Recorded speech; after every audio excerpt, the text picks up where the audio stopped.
इस बार मैं अपनी बेटी की बात सुनूंगा।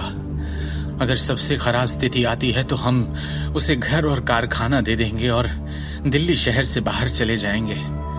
कम से कम हमें उनके चेहरे तो नहीं देखने होंगे। ये सुन सिमी भी खामोशी में डूब गई। अरे वाह, पूरा परिवार एक साथ। शिवम, कमरे के बाहर से हंसी की आवाज आई। करण यहां भी आ गया। आपने मेरे सुझाव के बारे में क्या सोचा, पांचवी चाची, पांचवे अंकल? करण ने उन्हें और भड़काने के लिए उद्देश्यपूर्ण ढंग से अपने शब्दों को लंबा खींचा। अगर मैं आज आपके बचाव में नहीं दौड़ा होता तो वो वर्कर्स तो आपकी जान ही ले लेते, है कि नहीं?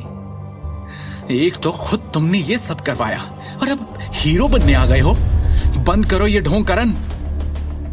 करण की बातों से तंग आकर दृष्टि फट पड़ी। करण की चालाक अभिव्यक्ति उनमें से कोई बर्दाश्त नहीं कर पा रहा था। अरे यार, आप लोग दया के लायक हो ही नहीं। ऐसे लोगों को पता है क्या कहते हैं? थैंकलेस। करण ने आ भरते हुए कहा, मैं चाहता था कि अखिल अंकल के सारे कर्जे बाहर के बाहर निपट जाएं। क्या यह तरीका सही नहीं था उन्हें सेव करने का? मेरी जगह कोई और होता तो शायद आज ये जिंदा भी नहीं होते।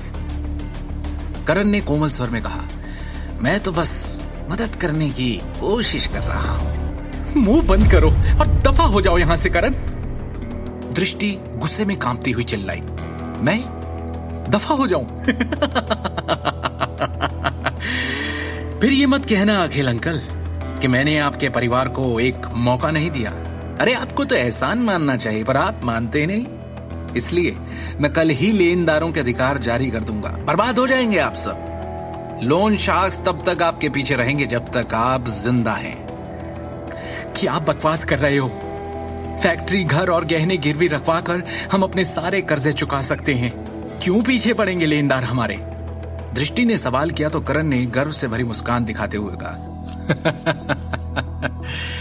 उस घटिया ज्वेलरी प्रोसेसिंग फैक्ट्री के सभी उपकरण टूट गए हैं। एक कौड़ी की औकात नहीं, उसको गिरवी कहां रखोगे? इसके अलावा तुम लोगों को अभी भी साइट के किराए का हिसाब देना होगा। अगर इसे ठीक से नहीं सुलझाया तो अखिल अंकल पर धोखाधड़ी का आरोप भी लगाया जा सकता है और हाँ, जेल भी हो सकती है। बोल लिया जो बोलना था, अब निकलो यहां से। शिवम ने करण को भाव शून्यता से देखा। करण चिल्लाया और अचानक गुस्से में आकर अपनी हथेली की मुट्ठी बनाकर शिवम के चेहरे की तरफ जैसे उड़ाई। ठाक की आवाज के साथ शिवम ने उसकी मुट्ठी एक झटके में अपनी हथेली से रोकी और बिना दया के एक झटके में उसे उल्टा घुमा दिया। बेइज्जती, हैरानी और गुस्से के घूंट पीकर उसने जहर उगलते हुए कहा, तेरी ये मजाल, तूने मुझे हाथ लगाया, मुझे, करण नारंग को। उसने दृष्टि के परिवार की ओर देखकर कहा, और तुम लोगों को भी नहीं छोड़ूंगा मैं। इस परिवार की कहानी अब खत्म समझो। अब तुम में से कोई नहीं बच सकता। अभी उसके साथ जो हुआ, करण को अब भी उस पर यकीन नहीं हो रहा था। बौखलाया हुआ, हड़बड़ाता हुआ उन्हें धमकी देकर वो वहां से तेज कदमों के साथ निकल गया। ये क्या कर दिया? किस पे हाथ उठा दिया? तुम्हें क्या लगता है ये कोई छोटी सी बात है? माफ कर देंगे वो लोग। अरे इसके बाद वो क्या करेंगे हमारे साथ तुम सोच भी नहीं सकते। सिमी ने अत्यंत घबराकर डरे हुए लहजे में कहा, क्या जरूरत थी ये सब करने की? अब क्या होगा हमारा? कौन बचाएगा? बर्बाद कर देंगे ये लोग हमें। मैं इस मामले को अच्छी तरह से संभाल लूंगा, इसीलिए आपको अब और चिंता करने की जरूरत नहीं है। शिवम ने स्पष्ट शब्दों में आत्मविश्वास के साथ पूरे परिवार से कहा, करण या उसके परिवार वाले हमारा कुछ नहीं बिगाड़ पाएंगे। क्या कर लोगे तुम? क्या तुम इस लायक हो? सिमी ने एक ठंडी मुस्कान के साथ व्यंग्यात्मक लहजे में कहा, तुम्हारी तो इतनी हैसियत भी नहीं कि। उस समय शिवम ने सिमी की तरफ अपनी भावहीन निगाहें घुमाई और उसके शब्दों को चुप कर दिया। उसकी आंखों से जैसे सिमी की आंखें मिली, उसे ऐसा लगा जैसे शिवम आज पूरी तरह से एक अलग इंसान बन गया है। वो कांप गई। उसे डांटने के लिए जबान खोली थी, पर अब उसकी बोलती खुद ही बंद हो गई। शिवम ने दोबारा दृष्टि की ओर नम्रता के साथ देखा और प्यार से उसे आश्वस्त किया। फिक्र मत करो दृष्टि, अब कुछ बुरा नहीं होगा, मैं हूं ना तुम्हारे साथ। हालांकि दृष्टि को समझ नहीं आ रहा था कि क्या हो रहा है, फिर भी उसने अपने दिल में एक बड़ी गर्मजोशी महसूस की। शिवम ने धीरे से उससे पूछा, भरोसा है ना मुझ पर? इस सटीक क्षण में उसने पहली बार ऐसा महसूस किया कि वो उस पर भरोसा कर सकती है। हाँ है, उसने कहा और जवाब में सिर हिलाया। शिवम के करण पर हाथ उठाने का क्या अंजाम भुगतेगा दृष्टि का परिवार, या फिर शिवम सच में उन्हें बचा लेगा? क्या अपनी तक्षक विद्या का इस्तेमाल करने के लिए यह शिवम का पहला मकसद होगा? क्या अब नारंग परिवार शिवम का अलग रूप देखेगा? नारंग ज्वेलरी ग्रुप की इमारत की हर मंजिल पर आज एक असामान्य उथल पुथल थी। कर्मचारियों में अफरा तफरी मची थी। क्या चल रहा है? कॉर्पोरेशन में इतनी अफरा तफरी क्यों है? बड़े भाई साहब, क्या है ये सब? मैं गोल्फ खेल रहा था, अचानक एक के बाद एक हमारे कई बड़े क्लाइंट्स के कॉल्स आने शुरू हो गए कि वो नारंग ग्रुप के साथ अपनी डील रद्द करना चाहते हैं। इसके सिवा और तो कोई वजह नहीं है कि हमारी कॉर्पोरेशन अचानक इस तरह से लड़खड़ा जाए।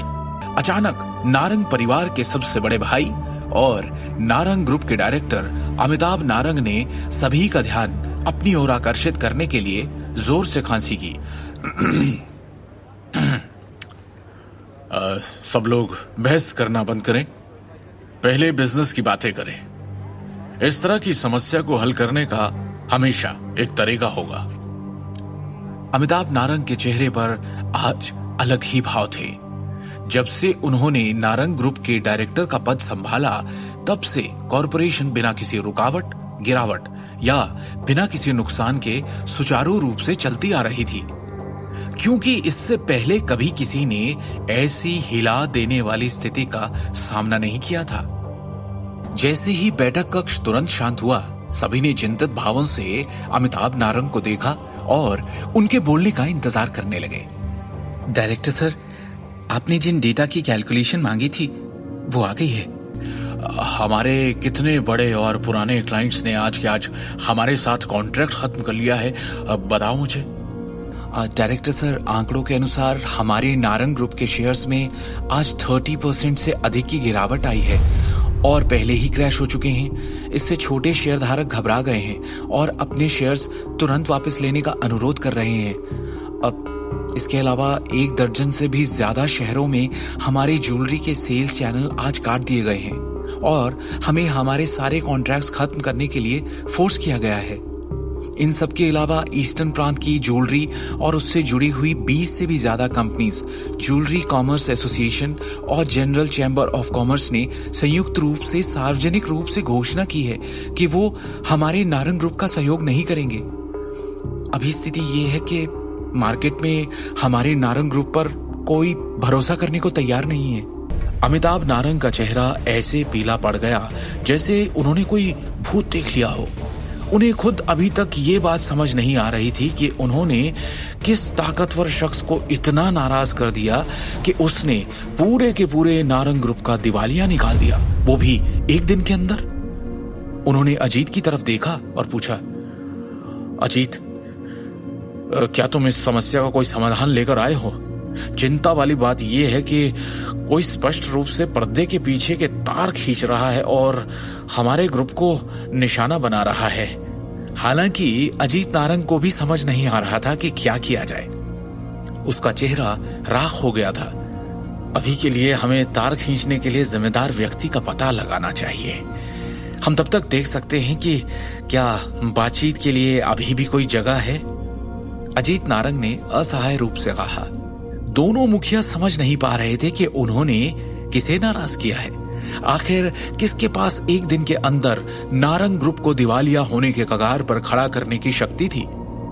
ये देखकर कि दोनों मुखिया भी बेबस थे, बैठक कक्ष और भी बेचैन हो गया, क्योंकि शेयर धारक आगे की चर्चा में पड़ गए कि तभी कक्ष के दरवाजे पर दस्तक हुई और वो चश्मे वाली युवा महिला सेक्रेटरी फिर से अंदर आई। उसके चेहरे पर इस वक्त और भी ज्यादा परेशानी के भाव थे। महिला सेक्रेटरी ने गंभीर लहजे में कहा, वाइस चेयरमैन, किसी ने हमें अभी फोन किया है। वो रायजादा ग्रुप के सेक्रेटरी विक्रम टोकस हैं। इस बार वो आपसे नारंग ग्रुप के मामलों पर कुछ बात करना चाहते हैं। मुझसे बात करना चाहते हैं? अजीत नारंग ने असमंजस में उत्तर दिया। वहां मौजूद सभी लोग हैरान हो गए। आखिर क्या उस व्यक्ति को पहले एग्जीक्यूटिव डायरेक्टर सबसे बड़े भाई की तलाश नहीं करनी चाहिए? वो तीसरे भाई की तलाश क्यों करेंगे? कहीं ऐसा तो नहीं? इस वक्त सम्मेलन कक्ष में बैठे सभी लोग ये अनुमान लगा सकते हैं कि वो आदमी बड़े भाई से न मिलकर तीसरे भाई से मिलने क्यों आया होगा, क्योंकि सभी की संदेह भरी निगाहें अजीत नारंग पर जा टिकी थी। अजीत, क्या इस मामले का तुमसे कोई लेना देना है? क्या तुमने किसी भी तरह से रायजादा ग्रुप को ठेस पहुंचाई है? आगे की कहानी जानने के लिए देखिए अगला एपिसोड सिर्फ पॉकेट एफएम के यूट्यूब चैनल पर, और शिवम द हिडन वॉरियर के सारे एपिसोड्स को सुनने के लिए डिस्क्रिप्शन में दी लिंक से डाउनलोड करें पॉकेट एफएम ऐप।